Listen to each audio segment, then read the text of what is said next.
She held the match just above the wick, her hand steady even as the man at the gate unfolded a paper that could take her land by morning.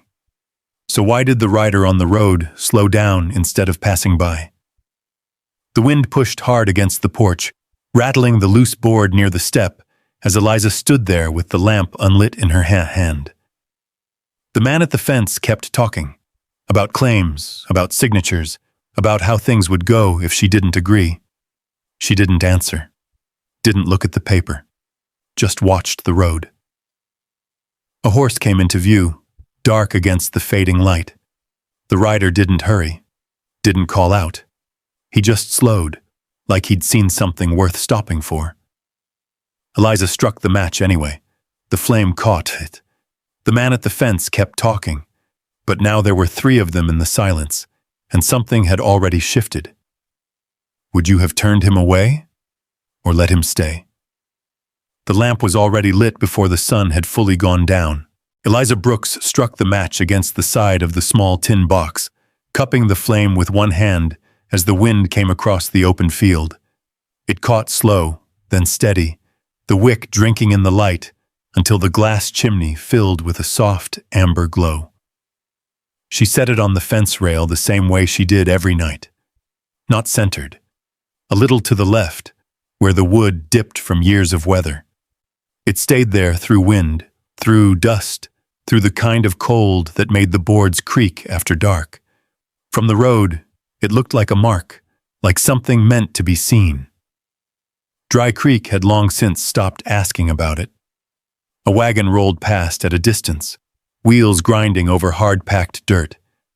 The driver tipped his hat without slowing. Eliza did not return it. She had flour on her hands, a bit of thread caught at her sleeve.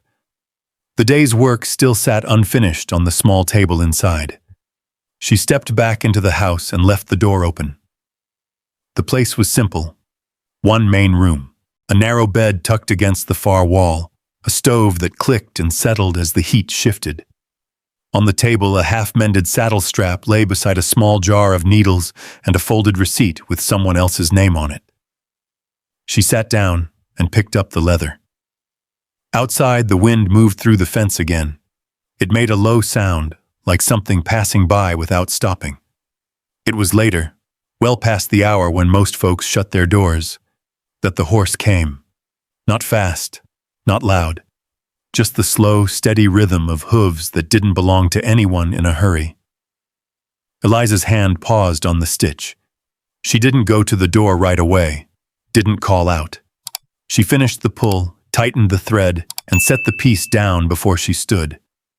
By the time she reached the doorway, the rider had already stopped at the edge of the fence. He didn't come closer.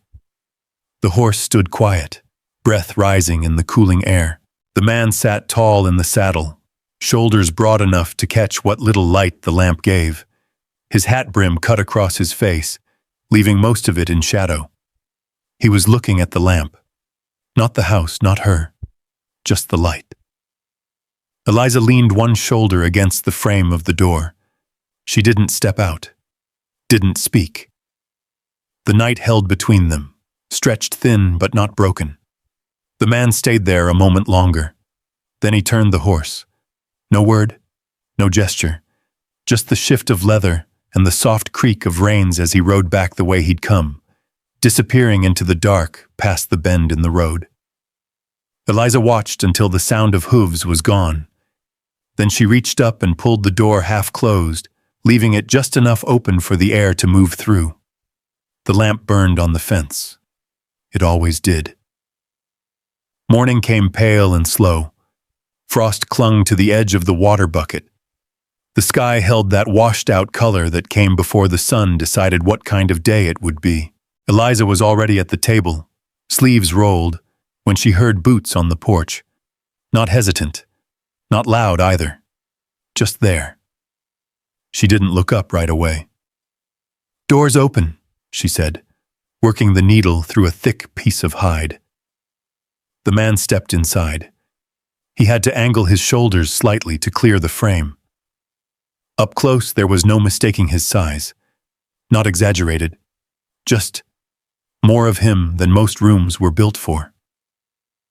He set a saddle down on the edge of the table with care, like it mattered where it landed.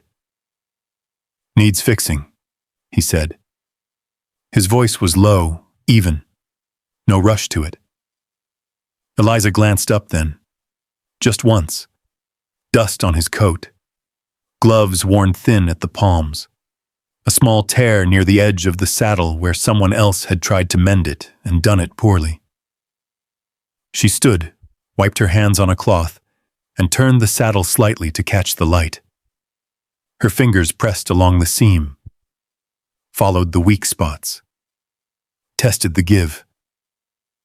"It'll hold," she said after a moment. "If it's done right." He nodded once. "How long?" 2 days. He didn't bargain, didn't ask for less. Just reached into his pocket and set down a few folded bills and some coins beside them. Not counting, not watching her take it. "Eliza Brooks," she said, more out of habit than introduction. He gave a small pause before answering. "Daniel Reed." That was it. No question followed. "Know where you from, or you live out here alone?" He stepped back, giving her room to move the saddle fully onto the table. "I'll come by," he said. She nodded. He turned and left. The boards creaked under his weight, then settled again after he stepped off. A moment later, the horse moved, the same steady rhythm as the night before.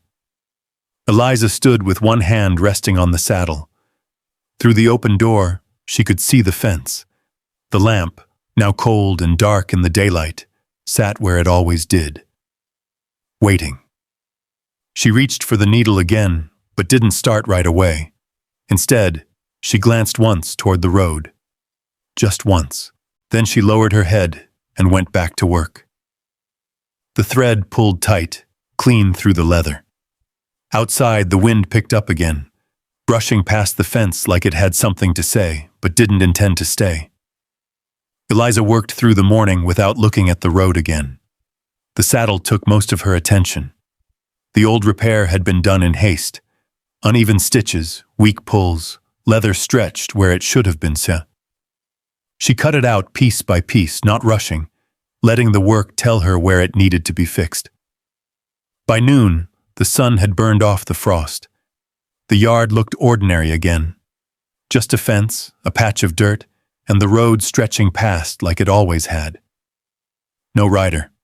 She didn't expect one. He came the next day. Not early, not late, just when the lights started to shift toward evening. Eliza heard the horse before she saw him. Same pace, same steady sound. It didn't change when he reached the fence. Didn't slow like a man deciding whether to stay. He tied the reins to the post without asking. The small things were what she noticed first. He didn't step up onto the porch right away.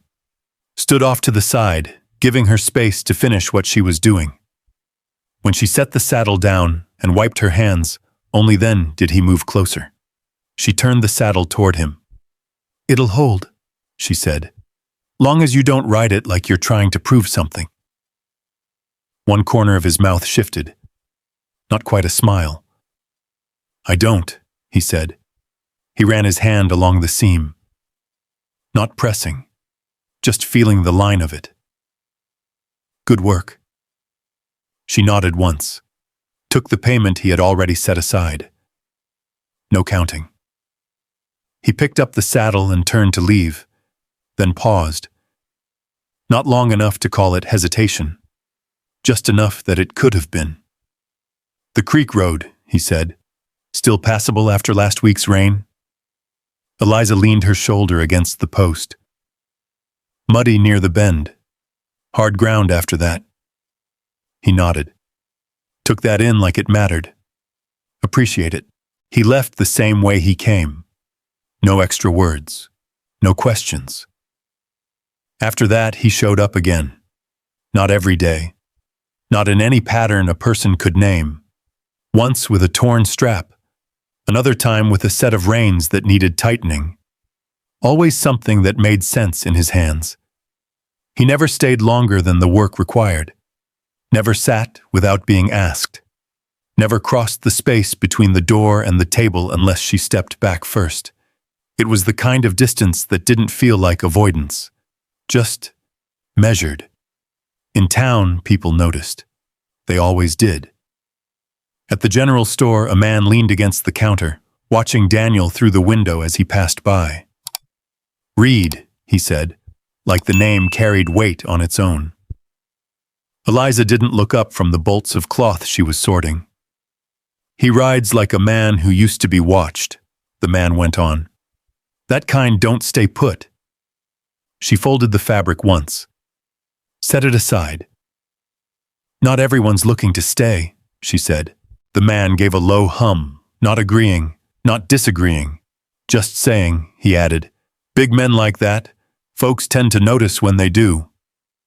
Eliza picked up her things and left without another word.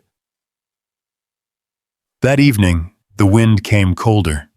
It slipped through the cracks in the boards, made the lamp flame flicker sideways before settling again. Eliza set 2 cups on the table without thinking about it, then stopped, looked at them. After a moment, she put one back on the shelf. He came anyway. Same quiet step on the porch, same pause before the door. She didn't tell him to come in, didn't need to. He stepped inside, ducking his head just enough to clear the frame.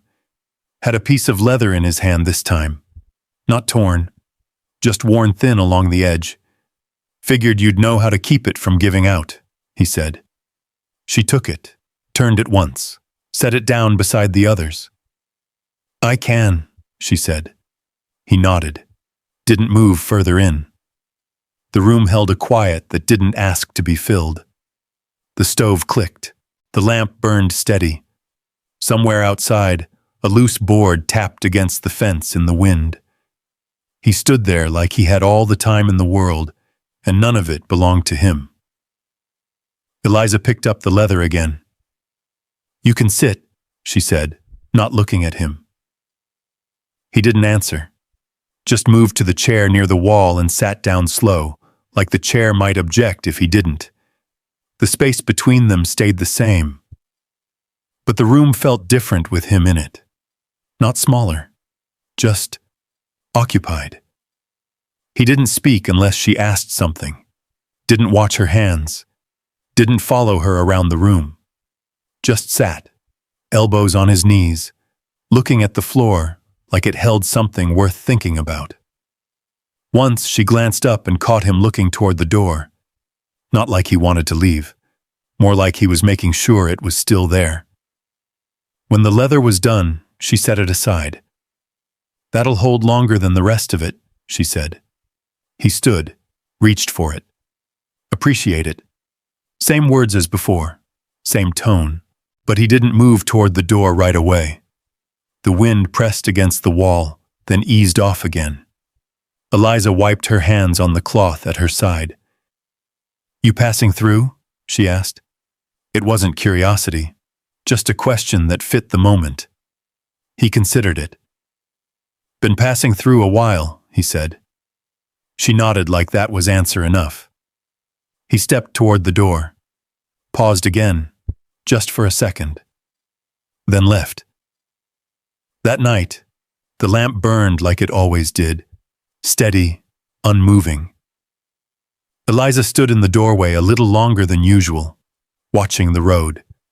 There was nothing there, just the dark stretching out past the bend.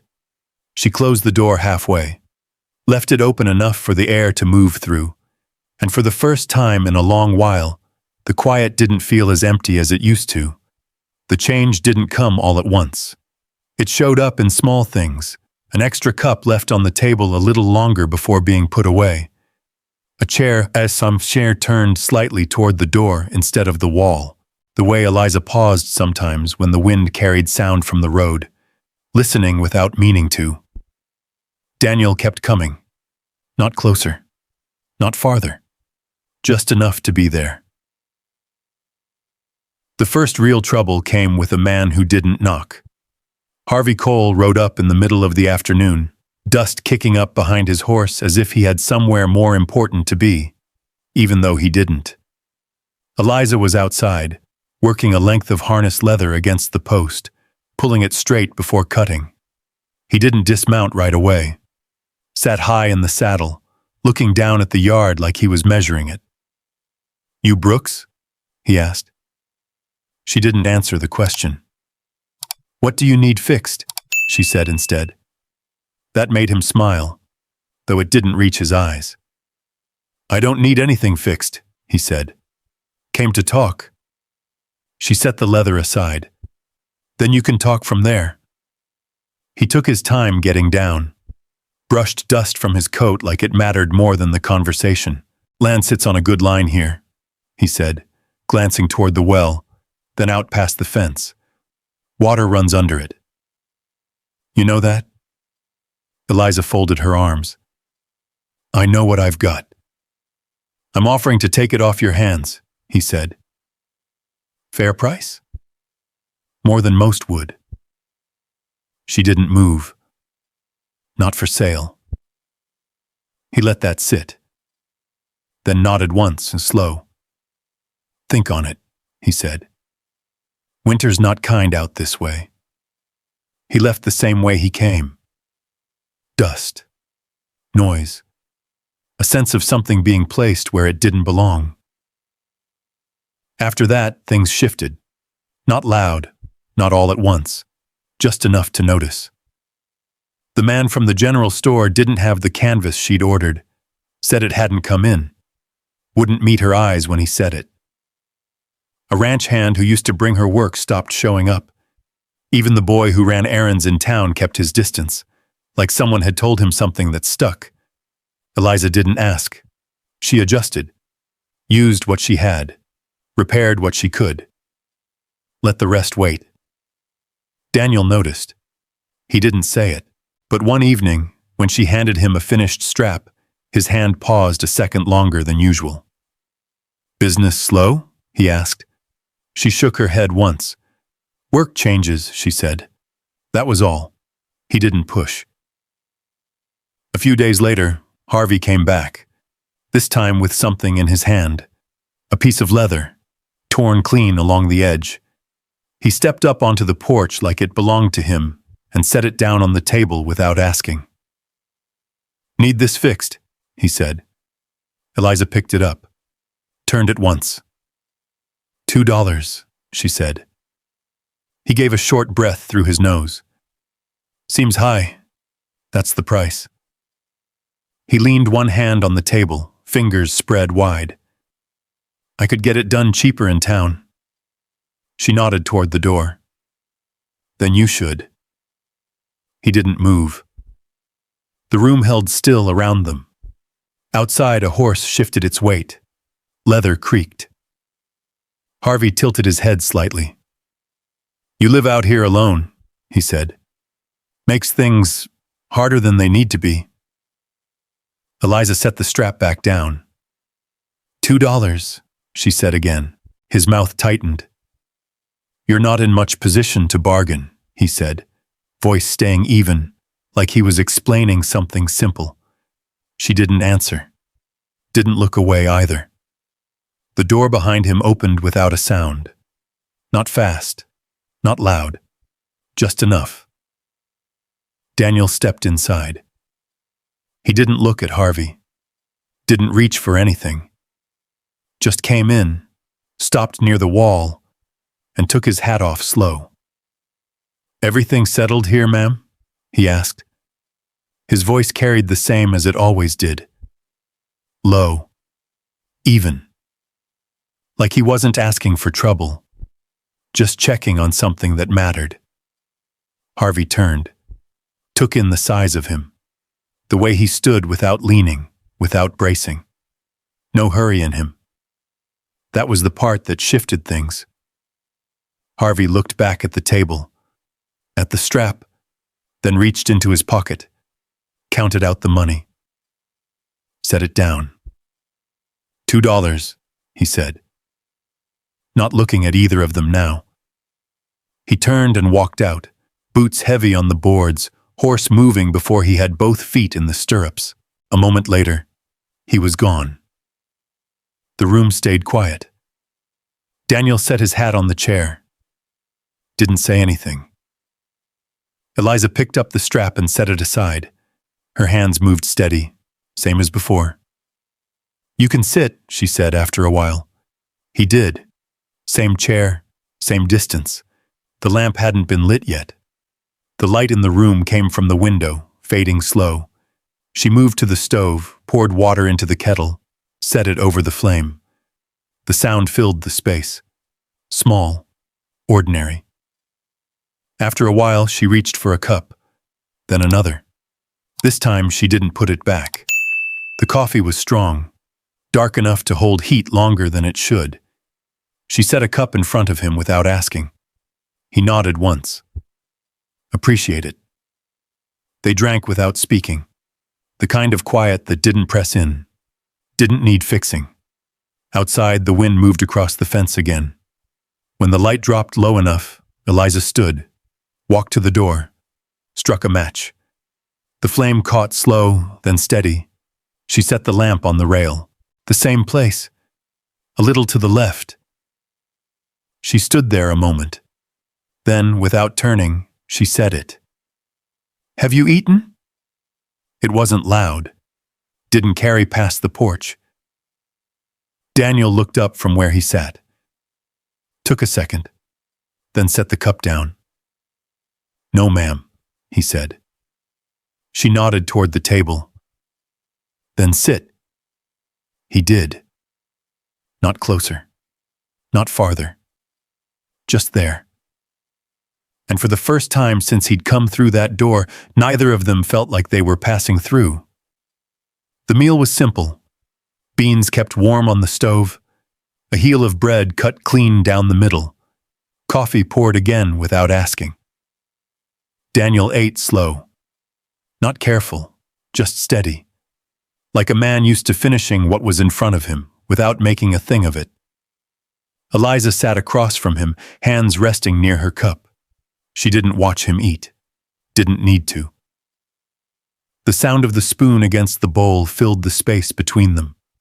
Then the scrape of the chair as he leaned back slightly when he was done. "Thank you," he said. She nodded once. "You're welcome. No more than that." The quiet settled again, but it had changed shape. It didn't press in.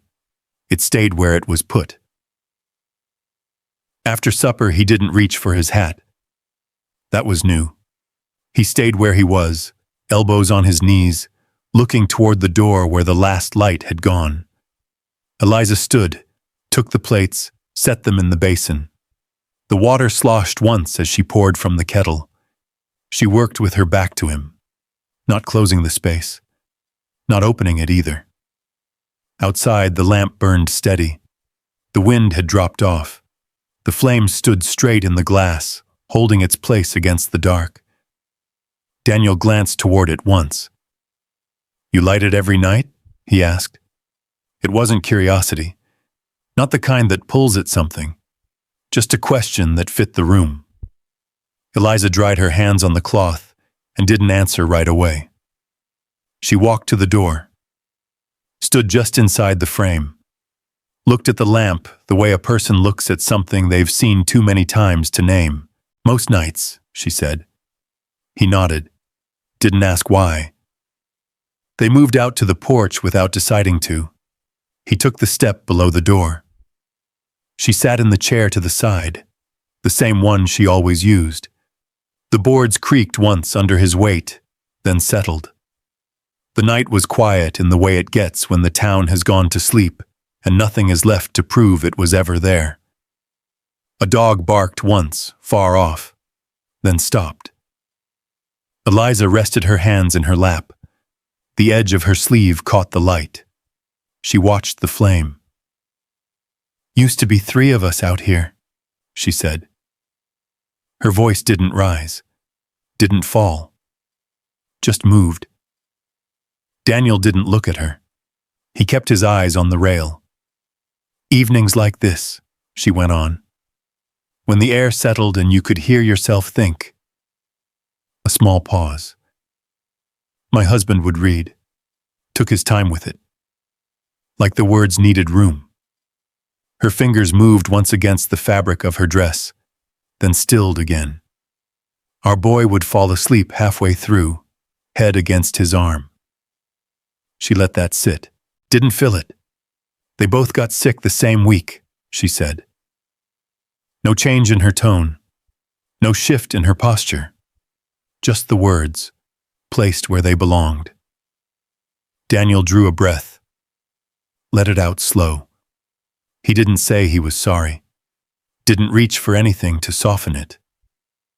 He stayed where he was. That was what she needed.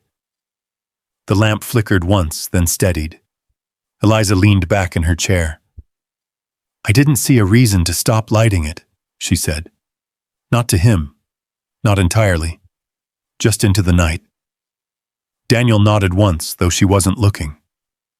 I understand, he said. It wasn't explanation.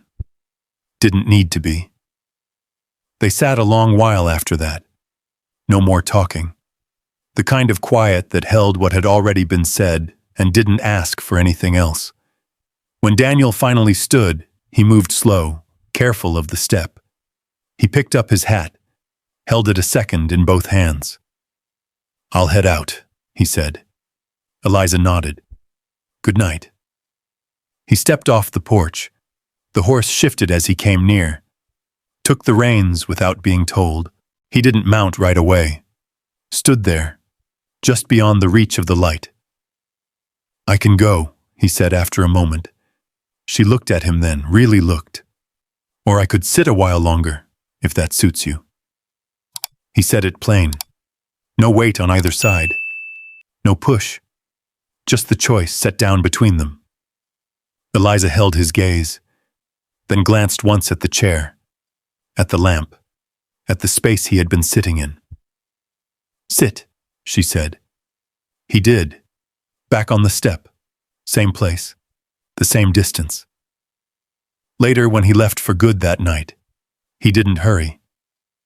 The horse's hooves faded slow down the road, the sound carrying just long enough to be followed, then gone. Eliza stayed on the porch. The lamp burned lower. She didn't move to put it out. Not right away. Inside, the room felt different again. Not fuller, not lighter. Just changed in a way she couldn't set back where it had been. She stood at the table, hands resting on the wood, then sat. The second cup was still there. Empty. She didn't put it away. Over the next few days, word moved through town the way it always did. Quiet. Then not. A woman at the store stopped mid-sentence when Eliza walked in. A man at the far end of the counter turned his head just enough to watch her pass. Nothing said outright, but enough. By the time she stepped back out into the street, the air had shifted. That evening, Daniel came as usual, but he didn't step inside. He stood just off the porch, hat in hand. The lamp burned between them. Folks are talking, he said. Eliza leaned against the doorframe. They usually do. He nodded. This might make things harder on you. He said it like a fact, not a warning. She didn't answer right away. The wind moved once across the fence, then settled again. I've had harder, she said. He looked at her, something there, brief, then gone. I don't aim to be one of them, he said. She held his gaze. I know, she said. That was the truth of it. He didn't come in that night. Didn't stay long, just enough to say what needed saying. Then he turned and rode off. Eliza stood at the door, watched him go. The lamp burned steady beside her. For a moment she reached toward it. Not to put it out, just to feel the warmth against her fingers. Then she let her hand fall, and stood there a little longer than she meant to, not calling him back, but not turning inside either. The night stretched thin around her. Eliza stood there until the cold worked its way through the boards and into her feet. The lamp burned steady beside her, the flame small but sure, holding its place against the dark. She let it burn longer than usual, long after the last sound of Daniel's horse had faded, long after the road had gone quiet again. The next morning came sharp and gray. Frost clung to the fence rail. The bucket by the well held a thin skin of ice. Eliza broke it with the back of a spoon, the crack carrying across the yard like something louder than it was. She moved through her work the same as always. Leather laid out, needle threaded, coffee poured. But the room didn't settle the way it used to. The second cup stayed on the table, empty, waiting. By midday, Harvey Cole returned. This time he didn't come alone. A man rode with him, thin, carrying a leather case tied behind the saddle. Papers, ink, the kind of things that followed decisions already made. Eliza saw them from the doorway, set the strap in her hands aside before they reached the fence. Harvey dismounted first. "Figured we'd make this simple," he said, brushing dust from his coat like he had the last time. The other man stayed near the horse, watching without speaking. Harvey pulled a folded document from his pocket. "Claim's been filed," he said. "Water rights tied to the land. Means it can be taken if not properly held." Eliza didn't reach for the paper. Didn't step down from the porch. "You planning to take it, then?" she asked. His smile came easier this time. "Planning to offer you one last chance before it goes that way." He held the paper out. She didn't take it. The wind moved once across the yard, lifting the edge of the document, then letting it fall again. "You've got no one to stand for you," Harvey went on. "No claim strong enough to hold if this goes to town." Eliza rested one hand against the doorframe. "I've held it this long." He shrugged. "Not long enough." They stayed there a moment, the paper between them, the yard quiet, the second man watching like it wasn't his place to speak. Then Harvey folded the document again, slipped it back into his coat. 3 days, he said. "After that, it won't be a conversation." He turned, mounted, and rode off. The second man followed. Dust rose, then settled. The yard returned to what it had been, only it wasn't. That evening, the light came slow. Clouds held the sky longer than usual, the kind of gray that made it hard to tell when day had ended and night had begun. Eliza stood by the door with the matchbox in her hand. The lamp sat on the rail, cold, waiting. She didn't strike the match, not yet. The sound of hooves came from the road, familiar, steady. Daniel didn't slow this time. He rode past the fence like a man keeping to his word, like a man who had already decided what came next.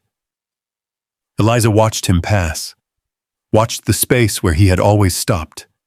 Her hand tightened around the matchbox. Then she stepped forward. "Daniel." It wasn't loud, but it carried. He pulled the reins without thinking. The horse slowed, then stopped a few yards past the gate. He turned in the saddle, didn't ride back, just looked. Eliza walked to the fence, the lamp between them, unlit. She held out the matchbox, didn't say anything, didn't explain. Daniel looked at it, then at her. The space between them held everything that hadn't been said. The porch, the table, the second cup, the nights that had come and gone without asking anything of either of them. He swung down from the saddle, walked back slow, took the matchbox from her hand. Their fingers brushed once. Neither pulled away fast. He struck the match. The flame came up small, then steady. He cupped it against the wind, leaned in, and touched it to the wick. The lamp caught. Light spread through the glass. the same as every night before. Only not the same. Daniel set the matchbox back in her hand. Didn't speak. Didn't ask. He moved to the step and sat down. The same place as before. Eliza stood there a moment longer, then turned and took her seat. The chair creaked once beneath her. The night settled in around them. A door closed somewhere down the road. A horse shifted in the distance. Then nothing. They sat like that for a long time. The lamp between them, the air still. The dark held back just enough to see the line of the fence, the edge of the yard, the shape of the road stretching out into nothing. Daniel rested his forearms on his knees. Eliza's hands lay quiet in her lap. Neither of them spoke. There wasn't anything left that needed saying. Sometime later, the wind moved again. Soft this time. It passed through the fence, touched the edge of the flame, and moved on. The light held. In town, they would talk. About the land. About the man who stayed. About the woman who didn't sell. But none of that reached the porch that night. Not in any way that mattered. The lamp burned steady. And for the first time in 4 years, Eliza didn't sit beside it alone. Out there on that quiet stretch of land, nothing looked much different. The fence still leaned where it always had. The road still ran past without asking who stayed and who left. Morning would come the same way it always did. Cold, honest, and without promise. But something had shifted. The kind of change you don't hear, only feel when you realize you're no longer carrying something by yourself. Daniel didn't come to fix her life. He didn't take anything from her hands, or tell her what to do with the land, the past, or the silence she had learned to live inside. He just stayed. Long enough to be seen. Long enough to make staying feel like a choice again. And Eliza, she didn't forget what she had lost. She didn't put it away or leave it behind. She kept the lamp lit for it. But this time she let someone sit beside it too. Maybe that's all it ever takes. Not a grand rescue. Not a second life. Just a moment where you decide the door doesn't have to stay half-closed forever. If you were standing on that porch, would you have asked him to stay? And if stories like this mean something to you, there are more waiting just beyond the next road. You're always welcome to come sit a while and listen.